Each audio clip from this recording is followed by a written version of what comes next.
So what's going down, T Squad? So as promised, I'm giving y'all a double feature. Y'all are getting a 2-for-1 deal with me on this good Saturday because I am giving y'all Life After Lockup from last week that I missed, last Friday.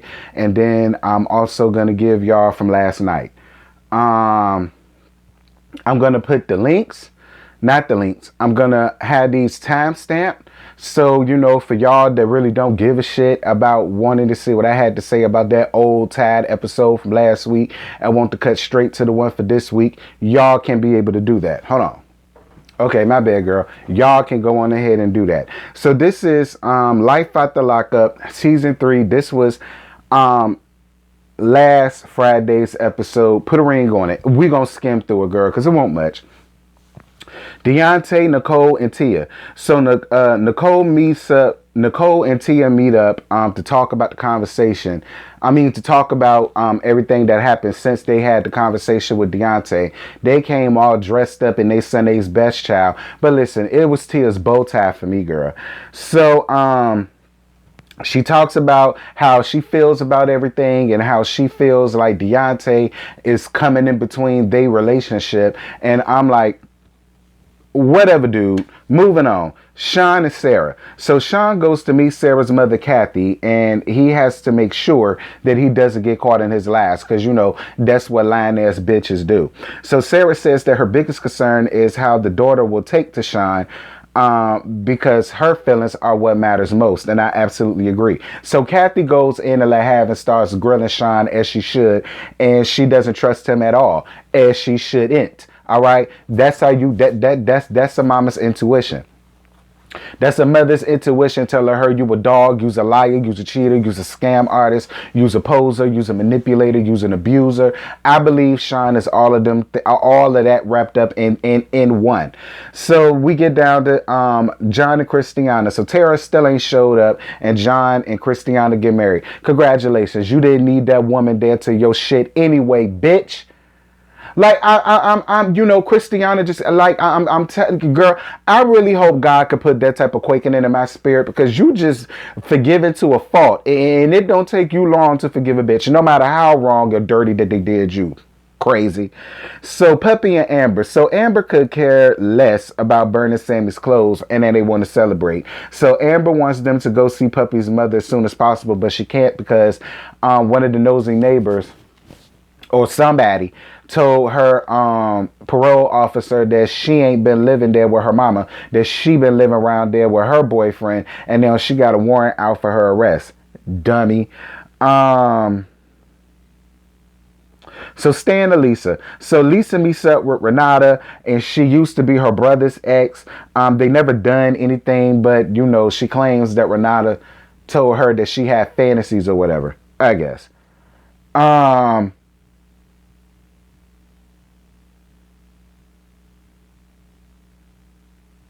Then she tells her about the fake profile that she made. Whatever. Deontay, Nicole, and Tia. They idiots. And that's exactly what I wrote down. They idiots. ... Moving on. That's what I wrote down. But then at the end of all of them being idiots, Tia proposed and Nicole accepts like an idiot. Moving on. So Puppy and Amber, they go out for a night on the town and they meet up with some of Amber's gay ass friends, honey. Shout out to their friends, girl. So Amber flirts with Puppy, but Puppy says, slow your roll, girl, because I ain't really trying to be like that with you no more. I used to be a carpet muncher. I ain't really no carpet muncher no more. And you know, girl, you ain't even dyking in real life. So girl, we don't even need to play this game with each other. Like, nah, I mean, it's cute or whatever. It was cute when we did it, but this ain't what I really want. And I don't even really think this is what you want. You just drunk right now. And I already see where this is going. I'm really not mad at Puppy for keeping it real like that in her confessionals. I'm not. I wish more people would keep it real. I mean, if you was gay for the stay and that just stuck and it was what it was, but that was what it was, and you don't want that no more, that's okay. Ain't nothing wrong with that. So Sarah and Kathy. So Kathy ain't here for Sean at all, and she shouldn't. And Sarah is taking up for him like an idiot. So Deontay, Nicole, and Tia. You know something? I'm about to sing y'all something for this part. Deontay, I'm about to sing you something. Baby, you don't pay me no mind. You act like you don't love me no more. Yes. Maybe you need space or some time. Your attitude is unpredictable.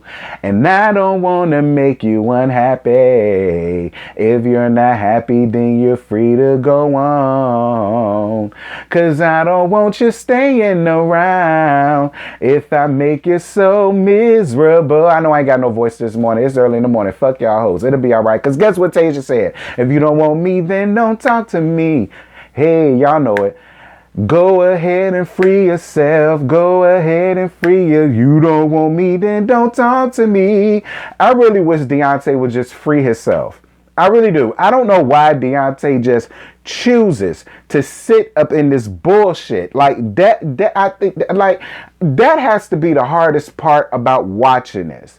Is to sit up and see this handsome, hardworking, because I can't say smart, I can't say intelligent, I can't say kind of smart, he know a little something, I can't say none of that. All I got for you is, you handsome and you's a hard worker and you black. You one of my black brothers. I love you. And I So Deontay talks about how he has to take SAG gigs because of his financial situation that ex put him in and that she put him in now. And then Nicole meets up with him to talk. And then he sees the engagement ring, and then he takes off his glasses like he about to cry. And he feels like, he's scared, that she's really scared of Tia and all of the rest of this stuff. And he's in his confessionals like, just twist the knife in my heart even more and all of the rest of this shit. And I'm just sitting here like, can we please go on ahead and get to the end of this? Because for whatever reason, Fios would not allow me to fast forward through that. I guess it ain't been up there long enough. It was up there for a damn week. Like how long does it have to take so I could just fast forward through the bullshit? Like, it's just so hard to sit here and watch him go through that. Like, it really is. Like, and even though he's choosing to be an idiot for this bitch, it's just still hard to watch. Like, what's your mama name? I can't think of your mama name right now. But mama, come and get your baby girl. On to the next damn episode. All right, girl, I'm here. I already gave y'all a song of the day when I had to sing to Deontay ass on just a few minutes ago. So that's the song of the day. It ain't gonna be no timestamp. That's the song of the day. And I know I ain't got no voice. It's early in the morning. Y'all'll be all right. So, Life After Lockup. This is season 3, episode 55, Confessions of a Serial Liar.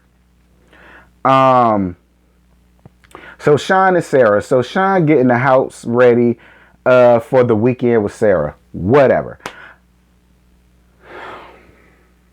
Hold on.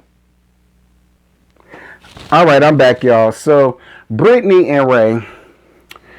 So Brittany goes to find Ray down at his cousin's house, down at his cousin Bink house, and Bink ain't here for that bitch at all. And don't worry about it, Bink. I ain't here for her ass either. And let's make one thing very clear. She not doing none of this because she care about Ray so much. She's doing this shit so that she can have something to control, because that's the only thing that Brittany is in this shit for. I don't even think she loves Ray. It has nothing to do with Ray.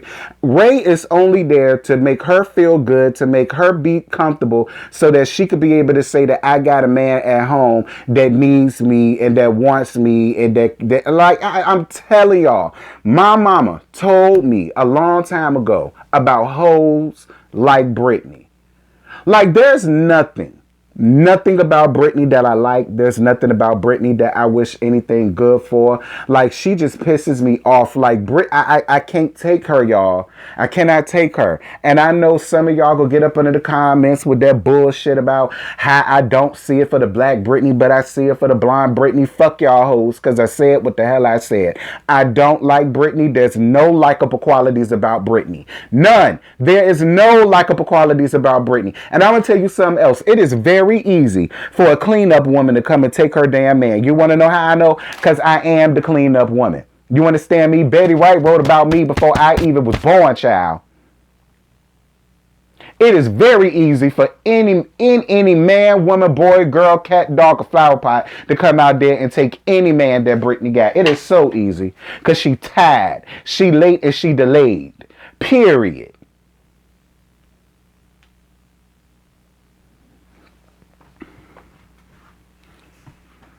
Sitting there shaped like a stale loaf of bread. And y'all want to set up here, get up under my comments about that tired late bitch. I know y'all fucking lying. And Blink, you's a much better man than I'll ever be. Because I understand, that's a woman and you a straight man. But I would have cussed her ass out. Period. No exceptions.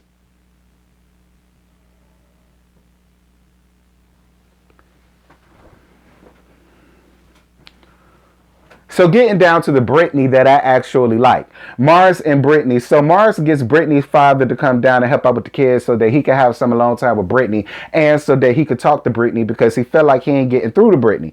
And Brittany really feels the way. Like she says she knows you're just trying to help. And so I ain't gonna give you too much. But it's just like I already got so much on my plate. And now I got to deal with my dad. Like, you know what I'm saying? He was finally back to being proud of me. I don't want that for him to, forget all of that because of what I had going on with this bull crap with Robert and you know what I'm saying, the sober facility I was trying to, like, I understood her feelings and where they was coming from. I did. I got what she was saying. So Stan and Lisa. So Lisa's still wanting to set Stan up with Renata to go to the house as the woman that she's talking to. Girl, we're going to gag about that later. Stan, listen to me. Stan, I told Brittany earlier that she was shaped like a stale loaf of bread. But to be honest with you, Stan, like you the same color of said stale loaf of bread. And sir, we don't want to see your old 65-year-old ass in no damn bikini bottoms that you had on, trying to call yourself having a tan. Like, I don't even think the neighbors want to see that shit, Stan. Like, okay, ew. Ew, Stan. Ew. All right? Ew. Ew. Like, you keep showing everybody why Lisa don't want to be laid up with your ass. Now, don't get me wrong. I don't like Lisa at all. And I'm going to read her ass down when we get down to that. But for right now, this is all on you. If I was to... You know what? Because I like you, Stan. I'm on your side, especially when it comes to Lisa. I ain't going to do you like that. But keep your clothes on for future reference. So Brittany and Ray. So Ray brings Brittany breakfast in bed, and I would have did the same thing, but I'd have had some disinfectant or something up in that shit. So Brittany admits to overreacting, but he still should have answered her calls or at least called her. Brittany says that she's not trying to control him, but obviously Ray feels otherwise. And Ray brings up her mother wanting to see check stubs before she meets him. And I'm gonna tell you something. Keep this shade fan in my hand because I feel like I'm going to need it. For me, again, Ray, I really wish you would just come on home. You could come right around here to me, Ray. I promise you, I'll take real good care of you. You understand me? Both my parents is gone, so you ain't got no parents to meet. You know what I'm saying? And you do got to meet my brother, and my brother will whoop your ass over me. But other than that, that's any sibling. You know what I'm saying? But other than that, that's really all you got to meet. And my sister-in-law, you know what I'm saying? My nieces, my nephew, or whatever. You do got to meet my two besties. And if they don't like you, I don't know. That's something we'll have to talk about when we get there. You know what I'm saying? But you like, even when it comes down to the situation with her mama, Ray, I'm just not understanding, much like Deontay, why you're choosing to deal with that. Because you're not even living in this woman's home. You're not living under her roof. You're not drinking her water. She don't have to see you. She don't have to hear you. She don't have to smell the scent of your farts or the scent of your cologne. But yet, she's putting stipulations like, well, I have to see some pay stubs before I meet him. Like, much like Ray said, even though my family felt the way about you, and hell yeah, they did, they would still gave you the chance to at least meet you. They didn't put stipulations on meeting you. They came, they met you, they got their impressions off you, absolutely, but at least they gave you a chance. Your mama ain't giving me no chance. And I don't see what... But see, then again, Ray, this is the person that you want to be with for whatever reason. Like, the difference is night and day. And as much like I told you before, son, much like her family, she judges your ass too. Because the first thing that came to her mind was you hanging around felons, you smoking, you drinking, you doing this, you doing that. Even when she came into the house and saw that all y'all was sitting around there doing was playing dominoes and everything. Like, she just made it all about her. Why you ain't answer my phone calls? Why you ain't do this? Why you ain't do that? And then want to mask it under, oh, well, you know, I'm just doing that because I'm worried and you're just getting out and all of the rest of this stupid, like, and y'all drinking the Kool-Aid. Lord, y'all worse than Renata and all of them when it comes to Lisa and that bullshit. Like, hold on.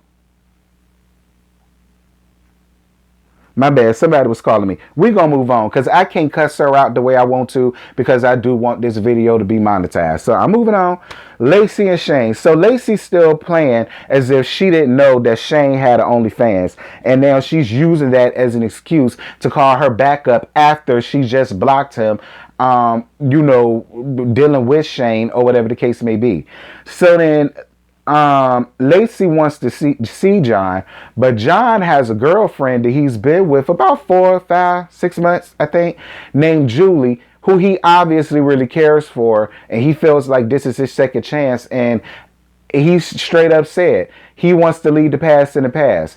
He don't want to deal with her. And I don't blame John. I'm glad that John ain't drinking the Kool-Aid, and I'm glad that John sees Lacey for what it is. You only want me around and want to sweet talk me when you're mad with your husband.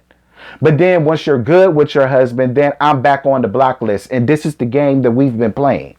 Why would I continue to be your backup when I have a woman here that clearly likes me, cares for me, and he obviously cares for her too?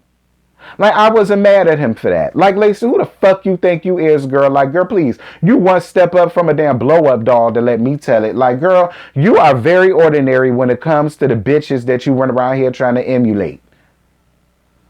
Moving on.